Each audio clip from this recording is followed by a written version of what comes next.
Next, we'll take a look at Modiano's centripetal circles of international English. This is a more contemporary model. It was presented in 1999. This model is just not concerned with geographical divisions and regional varieties, but gives equal importance to individual users and their choice of the variety. So this model does not worry about the color of the skin or the country in which a particular speaker of English is born, but it pays more attention, gives more importance to the individual users and their choice of the variety that they make. So this model, as we have said, is not based on any geographical division or division of the variety, but it is based on mutual comprehensibility of the speakers of English. So how much the people who belong to a particular group understand each other, are comprehensible to each other. The adjective centripetal is also noticeable in this name, in this model. It suggests the movement of high proficiency speakers of English to the center, and this center comprises the core of the global English speaking people, because we have just said that at the center of this model is the speakers of English as an international language. So in a way, this center draws in the other proficient speakers of English, and so the name centripetal.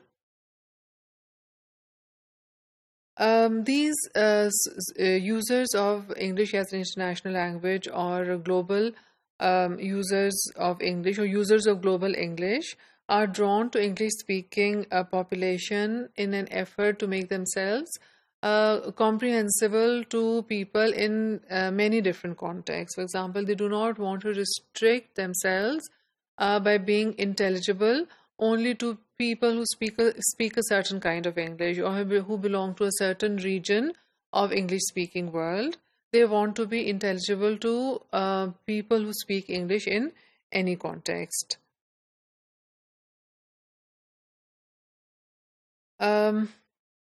Global English speakers in this model have replaced the traditionally respected, considered holy kind of speakers of native English. So the word native has been replaced by global English speakers, which is again a very good thing because it sounds more democratic and all-inclusive. This support also indicates this replacement of the word native with global or international English also suggests that there's more acceptability of the idea of English as an international language in the world. So this is a good beginning, or this is a good development, let's say. So let's take a look at this picture of Modiano's circle model of international English. So at the center, we have proficient speakers of English as an international language. So at the center, we have speakers who are proficient in the use of English as an international language. Modiano puts another condition for inclusion in this circle. According to him, those who belong to this circle should not have any strong accent. Their accent should also be what is called in Pakistan these days neutral.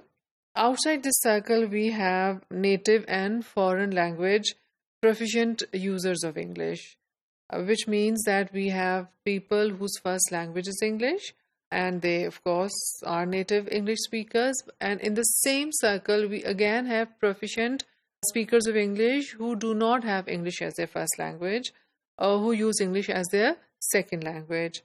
And in the third circle, we have learners of English, people who are still learners of English and are not proficient enough in the language. In the final circle, we have people who do not know English at all.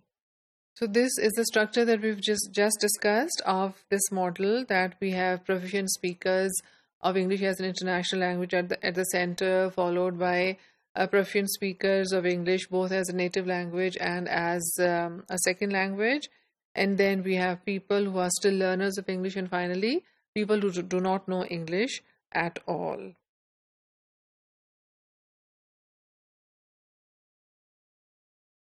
So this is again more explanation of the structure of the circle.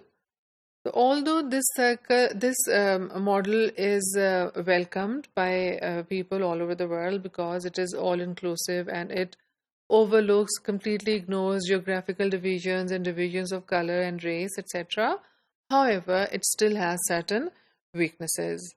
One and the biggest weakness of this model is how do we define international English? We still do not have a definition of international English.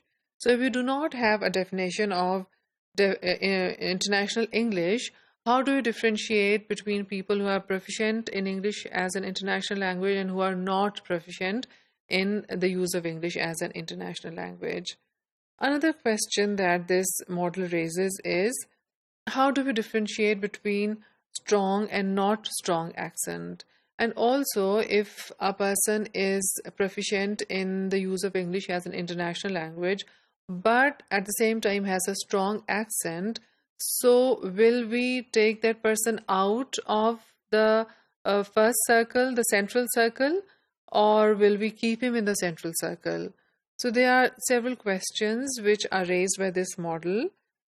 Another question is how do we differentiate between strong regional and non-strong regional accent, and also who makes this decision whether the accent of a certain person is strong or not strong. So although this model is all-inclusive and is very progressive, it still has certain weaknesses and raises lots of questions.